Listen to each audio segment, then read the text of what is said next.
Hi, my name is Mitch Stephen, and today we're going to address the question of how to become a full-time real estate investor. You know, I once did an interview with Bill Allen, and we talked about this exact subject. So I wanted to bring this interview to you, and you could share his perspective as well as mine. I thought it was a very valuable interview. So stay tuned for Bill Allen and how to become a full-time real estate investor.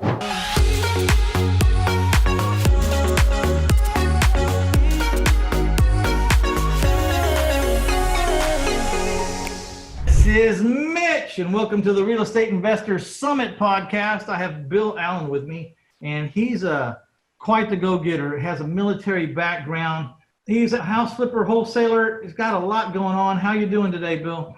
I'm doing good, Mitch. Thanks for having me today. It's exciting. Kind of take me how you end up from the military to the house investing business. Yeah, so I had a CO, a commanding officer, when I was a military student. So I went to Georgia Tech, and I had the commanding officer there at the Navy ROTC department. He said, I bought a house everywhere I went. I moved, bought a house, always made money. So that kind of implanted that in my mind. My parents weren't real estate investors or anything. And so when I moved to San Diego in 2006, I bought myself a 700 square foot condo on the beach and said, I'm just going to make money on this, right? So that's kind of what got me going. I ended up selling it for about $185,000 less than I bought that one for in 2009. I was wondering how that worked out, the condo on the beach. You know, it sounded like you paid top dollar going in. I did. I paid $385 for it, a 700 square foot condo. I didn't know what I was doing. 80-20 loans, just signed on the dotted line, 100% finance basically. And then I sold it for $200. Fortunately, the military had a bailout program called the Housing Assistance Program for anybody that knew about it. It basically was almost like breaking even. I lost a little bit of money, but it wasn't $185,000. And so that was kind of a wake up call for me. I ended up buying another house at the next duty station I went to before I sold that one. And I started fixing it up and learning about real estate. So I fixed that one up myself. I was still single. I didn't spend a lot of money. Then I moved around and built this rental portfolio basically everywhere that I went for the next 3 duty stations. I've moved 16 times in the last 18 years in the military. So I move all the time. So I'm constantly have the ability to pick up a property and just kind of live in it for a little bit and then rent it out. So I did that for a while. When do you find yourself up to your eyeballs in real estate? Pretty much all the time now. I will say I started as a flipper. Wholesalers always seemed to me to be, I didn't really understand the concept or think it was fair to the sellers until I met some wholesalers with real high integrity that were doing a lot of volume and doing it right. And so I kind of just modeled what they were doing, and we got to doing hundreds of houses a year and building a team. So I spend my time now. I have a COO that runs my company now. So I only work about 2 hours a week in that real estate company. And then the other kind of podcast education type business is where I spend most of my time just building that out and hopefully hiring a COO here in the next few months. So I don't really see the houses anymore. What I love is that I have a team. I'm focused on building my team and my staff right now, which is really cool. We got 15 people that live and breathe it on a regular basis, and I get to lead them. And that's what I like to do. I found my passion there after a few years of swinging the hammer and doing the houses myself. I really hope you're enjoying this interview I did with Bill Allen and how to become a full-time real estate investor. If we're doing a good job for you and we're inspiring you or we're giving you some new ideas, please take this opportunity, hit that like button and hit the share button. It will certainly help us out and we appreciate you. Also, if you haven't subscribed yet, please do that because there's a lot of content where this comes from. Tell me about some of the major pitfalls and how you can avoid them, at least one major pitfall. I basically look at my company. I'm a marketing company. I run a marketing company, and marketing and sales is what we do. And it just happens to be houses. We should be able to plug in anything. So when I look at wholesalers and flippers, at least flippers that are marketing for themselves, all wholesalers are typically going out directly to the seller and marketing.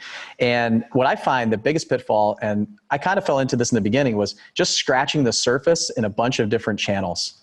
So my recommendation is pick one channel, learn it, and go deep into that before you add another one in. So I see so many people say, hey, I'm going to do these 5 different marketing channels, and they only scratch the surface. And the deals are under the surface, and you really have to go deep. So when I realized that, so direct mail was kind of my bread and butter when I started about 7 years ago. And I still get about half of my deals from direct mail. It used to be 100%, then it went to 80. Now it's about 50-50 direct mail and online. But I didn't even add my online channel for about 6 to 8 months before I got really, really good and basically hit the direct mail in my market as deep and wide as I could before it didn't make any sense to spend more money there. The return wasn't there. So I see a lot of people do that. I also see people that just turn their marketing channel on, and after a month, they say this isn't working and they try something else. It's consistency that does deals. And obviously, Mitch, I'm sure you'd agree, doing this for 20 years, consistency in your channel and what you do and your niche and your specialty is what's made you successful. And the people that bounce around from lots of different things, just saying this doesn't work, that doesn't work, I'm going to keep moving around, they don't give it enough time to really determine and get the data and actually analyze it and see if it works. So those are my two biggest pitfalls that I see in actually coaching and mentoring a lot of people on the wholesaling side too. They do that all the time. A lot of times in just the strategy, like they'll be in apartments and then they'll be flipping and then they'll be in mini storage, and then like you got to hone in on something. You got to become an expert at one thing first, and then you'll find the offshoots that are really close to it or the residual. You know, I have 8 companies. They're all very closely related. Half of them run off the exhaust of each other. You know, I was getting so much private money that I couldn't get it all out. I couldn't find enough deals. And it's my belief that just because you have a lot of other people's money doesn't mean you go out and start buying crappy deals. You know, you got to keep your underwriting the same. If you have more money than you can spend, then what else can you do with that money? So I opened up a hard money loan business to loan out to my competitors who happened to find some houses before I did at great prices. And I don't loan them any more money than I would pay for the house if I wanted to buy it. So I have a hard money loan business since 2005. You know, that right now to this day, it's not a major going concern. It's actually how I keep my extra residual money in play so they don't go do something else with it until I need it. You know, the hard money are just 6-month loans with an option to extend for 6 months at a time. And anytime I need that money, I just don't extend anymore. You know what I mean? So it was a way for me to keep the money out, but keep it in my court and keep it in what I wanted to do. The business is more like that. I have a note servicing business. You know, I'm already collecting 500 notes a month for myself. What's another 500? And I'll get my office run for free, you know? So that's how it works. But I was experts at these things before I started, just like you pointed out. You got to be an expert and know that one thing really well and be able to make a living off that one thing, actually have automated that one thing so that, because any business you take, tell me if you agree on this, any business you open up will take everything you have for a year or so. Yeah, I totally agree. I'm an offender. So I'm on this podcast talking about what I shouldn't have done. I was a deal junkie. I still own a piece of land from right when I got started in real estate that somebody told me was a good deal and it just wasn't a good deal. I still own it. I pay tax on it every year. Every year I look at it and go, why did I do that deal? Because I didn't know what I was doing.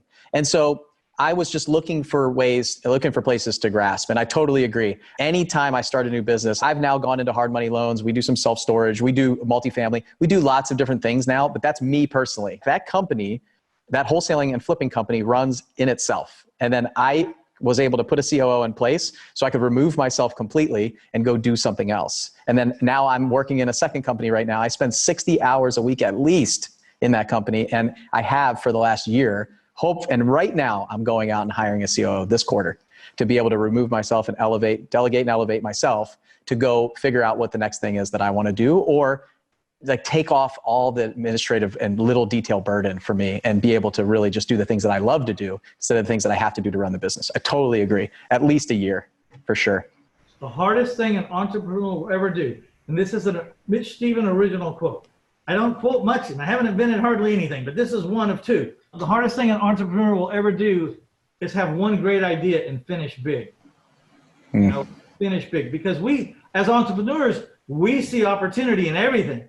We can see how that would work. I could make that a company. The problem is it takes damn near everything you have to get all the pieces in place and the money in place and the minutia organized so that you can get it done.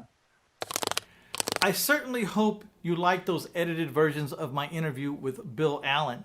And because you've hung around, I want to offer you the first 31 pages of my book, My Life in 1,000 Houses, 200 plus ways to find bargain properties. Now, the reason why I'm offering this 31 pages is it's almost critical that you get set up right for branding purposes before you even start to go out to look for a house. That's why I started that book with this 31 pages. You have to get your collective mojo together and you got to get it all pulling in one direction. And when I say your collective mojo, I'm talking about your logos, your name, your websites, your phone numbers. If you'll read this 31 pages, you're going to say to yourself, dang, Mitch, I'm glad you did that because I wouldn't have followed through on this and sooner or later I would have had to go back and correct it. So all you have to do is go to 1000houses.com/free-stuff, or click on this link right here below and click on the link that reads first 31 pages on branding. It'll be digitally downloaded to you. You'll get through it in about 10 minutes and you'll be glad you did.